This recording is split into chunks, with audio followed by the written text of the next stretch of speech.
Hi, ನಾನು Sandeep from tech in Kannada. ಎಲ್ರಿಗೂ ಇವತ್ತಿನ ಭಾನುವಾರದ ಟೆಕ್ ನ್ಯೂಸ್ಗೆ ಸ್ವಾಗತ. ಪ್ರತಿ ವಾರದಂತೆ ಈ ವಾರನೂ ಕೂಡ ಕೆಲವೊಂದು ಇಂಟ್ರೆಸ್ಟಿಂಗ್ ಟೆಕ್ ನ್ಯೂಸ್ ಎಲ್ಲ ಇದೆ. ಇವತ್ತಿನ ಮೊದಲ ಟೆಕ್ ನ್ಯೂಸ್ ಬಂದ್ಬಿಟ್ಟು, ನೀವು ರೆಗ್ಯುಲರ್ ಆಗಿ ಚಾಟ್ GPT ಯೂಸ್ ಮಾಡ್ತೀರಾ ಅಂದರೆ, ಜೆಮಿನೈನ ಯೂಸ್ ಮಾಡ್ತೀರಾ ಅಂದರೆ, ಯಾವುದೇ AI ಚಾಟ್ ಬಾಟನ್ನು ನೀವು ಯೂಸ್ ಮಾಡ್ತೀರಾ ಅಂದರೆ ತುಂಬ ಕೇರ್ಫುಲ್ ಆಗಿರಿ.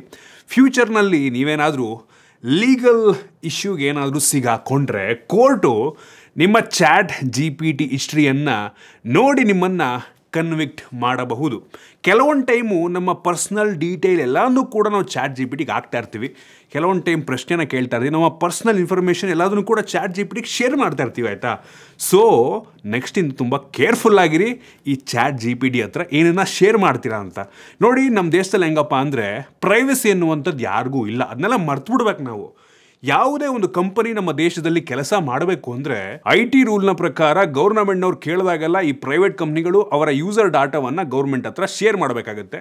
ನೀವೇನು ಇಲ್ಲಿಗಲ್ ಕೆಲಸ, ಕಂತ್ರಿ ಕೆಲಸ ಮಾಡ್ತಾ ಇಲ್ಲ ಅಂದರೆ ತಲೆ ಕೆಡಿಸ್ಕೊಳ್ಳೋ ಅವಶ್ಯಕತೆ ಇಲ್ಲ. ಏನಾದರೂ ಮಾಡ್ತಾ ಇದ್ರೆ ಫ್ಯೂಚರ್ನಲ್ಲಿ ಒಂದಿನ ಸಿಗಾಕೊಂಡ್ರೆ ಗೌರ್ಮೆಂಟ್ನವರು ಇದನ್ನು ಎವಿಡೆನ್ಸ್ ರೀತಿ ಯೂಸ್ ಮಾಡಿಕೊಂಡು ನಿಮ್ಮನ್ನು ಜೈಲಿಗೆ ಕಳಿಸ್ಬೋದು. ಕೇರ್ಫುಲ್ ಆಗಿರಿ. ಇನ್ನು ಮುಂದಿನ ಟೆಕ್ ನ್ಯೂಸ್ ಬಂದ್ಬಿಟ್ಟು, ಇಷ್ಟು ದಿನ UPI ಟ್ರಾನ್ಸಾಕ್ಷನ್ ನಾವು ಮಾಡಬೇಕು ಅಂದರೆ UPI ಪಿನ್ ಹಾಕಬೇಕಾಗಿತ್ತು. ನೆಕ್ಸ್ಟಿಂದ ಯಾವುದೇ ಪಿನ್ ಅವಶ್ಯಕತೆ ಇರಲ್ಲ. NPCI ಅವರು ಕನ್ಫರ್ಮ್ ಮಾಡಿರೋ ಪ್ರಕಾರ ಇನ್ನು ಕೆಲವು ದಿನಗಳಲ್ಲಿ UPI ಟ್ರಾನ್ಸಾಕ್ಷನ್ ಮಾಡೋದಕ್ಕೆ ಫೇಸ್ ID ಮತ್ತು ಫಿಂಗರ್ ಪ್ರಿಂಟ್ ಸೆನ್ಸಾರ್ ಇದ್ದರೆ ಸಾಕು, ಆಯಿತಾ? ಸೊ ಪ್ರತಿ ಸಲ ಪಿನ್ ಹಾಕುವಂಥ ಅವಶ್ಯಕತೆ ಇಲ್ಲ. ಫಿಂಗರ್ ಪ್ರಿಂಟನ್ನು ಪ್ರೆಸ್ ಮಾಡಿ ಸಕ್ಸಸ್ಫುಲ್ಲಾಗಿ ಟ್ರಾನ್ಸಾಕ್ಷನ್ನ ಮಾಡ್ಬೋದು. ಸೂಪರ್ ವಿಷಯ, ಆದಷ್ಟು ಬೇಗ ಬರಬೇಕು. ಇನ್ನು ಮುಂದಿನ ಟೆಕ್ ನ್ಯೂಸ್ ಬಂದ್ಬಿಟ್ಟು, ಜಪಾನ್ನಲ್ಲಿ ಒಂದು ಕಂಪನಿಯವರು ಕ್ರೇಜಿ ಇನ್ನೋವೇಷನ್ನ ತಗೊಂಬಂದಿದ್ದಾರೆ. ಭೂಕಂಪದ ಸಮಯದಲ್ಲಿ ಕಂಪ್ರೆಸ್ಡ್ ಏರ್ನ ಯೂಸ್ ಮಾಡಿಕೊಂಡು ನಿಮ್ಮ ಮನೆಯನ್ನು ಗಾಳಿಯಲ್ಲಿ ತೇಲೋ ರೀತಿ ಮಾಡುತ್ತೆ. ಇದು ಒಂದು ರೀತಿ ಮನೆಗೆ ಏರ್ ಬ್ಯಾಗ್ ರೀತಿ ಕೆಲಸವನ್ನು ಮಾಡುತ್ತೆ. ಸೊ ಭೂಕಂಪ ಆದರೂ ಸಹ ನಿಮ್ಮ ಮನೆಗೆ ಯಾವುದೇ ಎಫೆಕ್ಟ್ ಆಗಲ್ಲ. ಆಲ್ರೆಡಿ ಇದನ್ನು ಇಂಪ್ಲಿಮೆಂಟ್ ಮಾಡ್ತಾ ಇದ್ದಾರೆ, ಆಯ್ತಾ? ಸುಮಾರು 90 ಮನೆಗಳಿಗೆ ಆಲ್ರೆಡಿ ಇನ್ಸ್ಟಾಲ್ ಮಾಡಿಬಿಟ್ಟಿದಾರಂತೆ. ತುಂಬ ಅಫೋರ್ಡಬಲ್ ಆಗೂ ಸಹ ಇದಿದೆಯಂತೆ, ಗೊತ್ತಿಲ್ಲ. ನಮ್ಮಂಥ ಭಾರತ ದೇಶಕ್ಕೆ ಇದು ಅಷ್ಟಾಗಿ ಯೂಸ್ ಆಗಲ್ಲ. ನಮ್ಮ ದೇಶದಲ್ಲಿ ಅಷ್ಟೊಂದು ಭೂಕಂಪಗಳಾಗಲ್ಲ. ಸೊ ಜಪಾನು, ಫಿಲಿಪೈನ್ಸ್ ಅಂತ ದೇಶಗಳಲ್ಲಿ ಇದು ಹೆಲ್ಪ್ ಆಗ್ಬೋದು ಜನರಿಗೆ. ಇನ್ನು ಮುಂದಿನ ಟೆಕ್ ನ್ಯೂಸ್ ಬಂದ್ಬಿಟ್ಟು, ಜಿಯೋದವರು ಜಿಯೋ PC ಅಂತ ಒಂದು ಕ್ಲೌಡ್ ಕಂಪ್ಯೂಟಿಂಗ್ ಸಬ್ಸ್ಕ್ರಿಪ್ಷನ್ ಪ್ಲ್ಯಾನ್ನ ತಗೊಂಬಂದಿದ್ದಾರೆ. ನಿಮಗೆ ಎಕ್ಸ್ಪೆನ್ಸಿವ್ ಲ್ಯಾಪ್ಟಾಪು, ಡೆಸ್ಕ್ಟಾಪನ್ನು ಪರ್ಚೇಸ್ ಮಾಡೋದಕ್ಕಾಗಲ್ಲ ಅಂತ ಅಂದರೆ ಮಂತ್ಲಿ ಅಥವಾ ಇಯರ್ಲಿ ಸಬ್ಸ್ಕ್ರಿಪ್ಷನ್ನ ತಗೊಂಡು ಕಂಪ್ಯೂಟ್ರನ್ನು ಯೂಸ್ ಮಾಡ್ಬೋದು. ಸೊ ತೋರಿಸ್ತಾ ಇದ್ದೀನಿ ಅವ್ರದ್ದು ಪ್ಲ್ಯಾನನ್ನು. ಬೇಸಿಕ್ ಪ್ಲ್ಯಾನು ಒಂದು ತಿಂಗಳದು ₹599, ಕಡಿಮೆ ಏನೂ ಅಲ್ಲ, ಆಯಿತಾ? ಎಕ್ಸ್ಪೆನ್ಸಿವೇ ಇದು. ಸೊ ನೀವು ಇದು ತೊಗೊಂಡ್ರೆ ನಿಮಗೆ ಸ್ಪೆಸಿಫಿಕೇಷನ್ 8 GB ರ್ಯಾಮು, 100 GB ಸ್ಟೋರೇಜನ್ನು ಕೊಡ್ತಾರಂತೆ. ಸೊ ಹೆವಿ ಇಂಟರ್ನೆಟ್ ಸ್ಪೀಡ್ ಬೇಕಾಗುತ್ತೆ ನಿಮ್ಗೆ, ಆಯಿತಾ? ಕ್ಲೌಡ್ ಕಂಪ್ಯೂಟಿಂಗನ್ನು ಯೂಸ್ ಮಾಡಬೇಕು ಅಂದರೆ ಆಬ್ವಿಯಸ್ಲಿ ಇಂಟರ್ನೆಟ್ ಸ್ಪೀಡ್ ಬೇಕು. ನಿಮಗೆ ಇಂಟರ್ನೆಟ್ ಕಾಸ್ಟ್ ಹತ್ತತ್ರ ₹1000, ₹1500 ಬೀಳುತ್ತೆ ಅಂತ ಅಂದ್ಕೊಳ್ಳಿ. ಅದ್ರ ಮೇಲೆ ಇದಕ್ಕೊಂದು ₹2000. ಸೊ ಇದ್ರ ಬದಲು ನೀವೇ ಕಂಪ್ಯೂಟರ್ ತೊಗೋಬೋದಾ? 1 ವರ್ಷಕ್ಕೆ ರಿಕ್ವರ್ ಆಗೋಗುತ್ತಾ?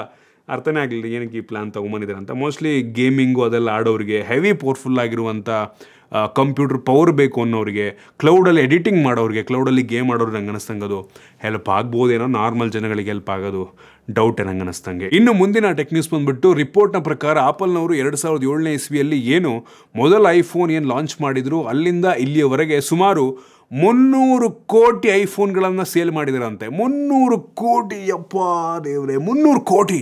ನಂಗೆ ಅನ್ನಿಸ್ತಂಗೆ ಯಾವ ಕಂಪ್ನಿಯವರು ಅಷ್ಟೊಂದು ಫೋನ್ಸನ್ನು ಸೇಲ್ ಮಾಡಿಲ್ವಾ ಅಂತ.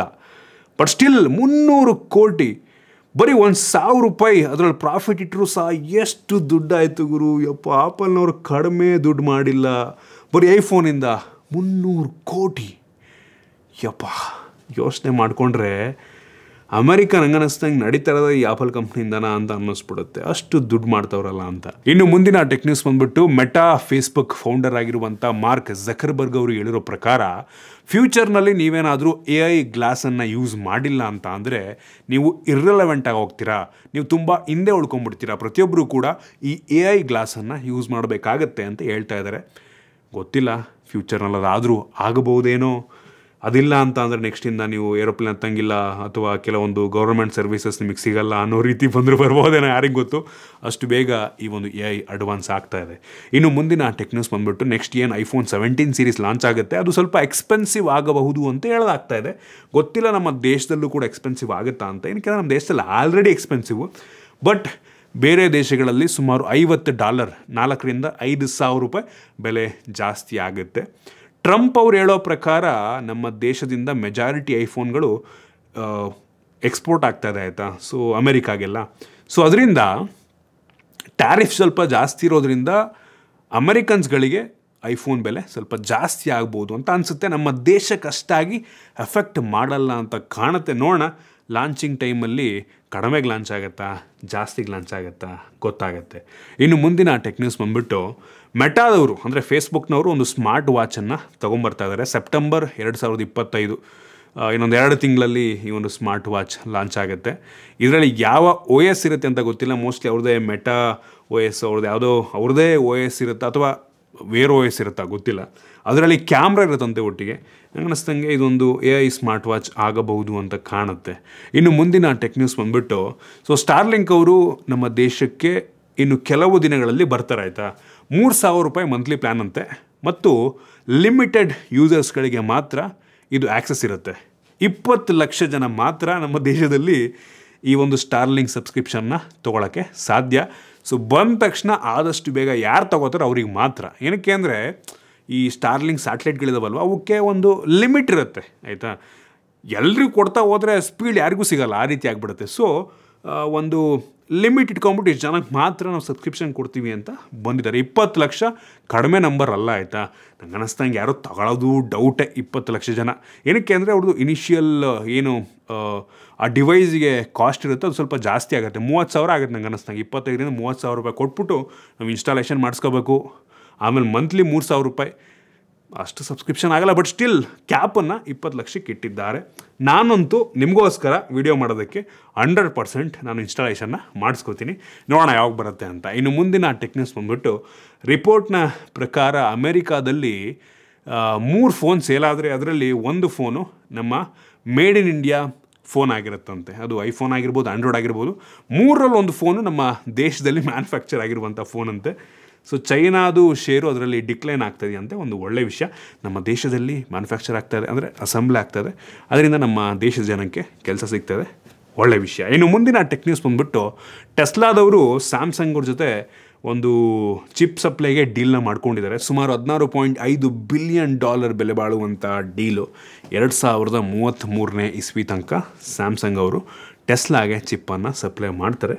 ಒಂದು ಒಳ್ಳೆಯ ವಿಷಯ. ಇನ್ನು ಮುಂದಿನ ಮತ್ತು ಕೊನೆಯ ಟೆಕ್ ನ್ಯೂಸ್ ಬಂದ್ಬಿಟ್ಟು ಸ್ಯಾಮ್ಸಂಗ್ ಅವರು ಗ್ಯಾಲಕ್ಸಿ A17 4G ಮತ್ತು 5G ಫೋನ್ನ ನಮ್ಮ ದೇಶದಲ್ಲಿ ಲಾಂಚ್ ಮಾಡ್ತಾರಂತೆ. ನಂಗೆ ಗೊತ್ತಿಲ್ಲ 4G ಮಾಡ್ತಾರ ಅಂತ. ಒಟ್ಟಿಗೆ 5G ಅಂತೂ ಆಗುತ್ತೆ. ಎಕ್ಸಿನೋಸ್ 1380 ಪ್ರೊಸೆಸರು ಒಂದು ಲೆವೆಲ್ಲಿಗೆ ಚೆನ್ನಾಗಿರುವಂಥ processor, AMOLED display, but tear drop notch ಇರುತ್ತಂತೆ. ಲುಕ್ಕೆಲ್ಲ A16 ರೀತಿಯಲ್ಲೇ ಕಾಣ್ತಾ ಇದೆ. ನೋಡೋಣ ಎಷ್ಟಕ್ಕೆ ಲಾಂಚ್ ಮಾಡ್ತಾರೆ ಅಂತ. ಸೊ ಇದಿಷ್ಟು ಇವತ್ತಿನ ಟೆಕ್ ನ್ಯೂಸ್. ಐ ಹೋಪ್ ನಿಮಗೆ ಇವತ್ತಿನ ಟೆಕ್ ನ್ಯೂಸಲ್ಲಿ ಕೆಲವೊಂದು ಹೊಸ ವಿಷಯ ತಿಳೋಕ್ಕೆ ಸಿಕ್ಕಿದೆ ಅಂತ ಅನ್ಕೋತೀನಿ. ಇಷ್ಟ ಆಗಿದ್ರೆ ಲೈಕ್ ಮಾಡಿ, ಶೇರ್ ಮಾಡಿ. ಇದೇ ರೀತಿ ನಮ್ಮ ಬೇರೆ ಬೇರೆ ವೀಡಿಯೋಗಳಿಗೆ ನಮ್ಮ tech in Kannada YouTube channel subscribe ಮಾಡ್ಕೊಂಡಿಲ್ಲ ಅಂದರೆ ಈಗ ಸಬ್ಸ್ಕ್ರೈಬ್ ಮಾಡ್ಕೊಳ್ಳಿ ಮತ್ತು ಬೆಲ್ ಐಕಾನ್ ಕೂಡ ಕ್ಲಿಕ್ ಮಾಡ್ಬೋದು. ಸಿಗೋಣ ಮತ್ತೆ ಮುಂದಿನ ವೀಡಿಯೋದಲ್ಲಿ.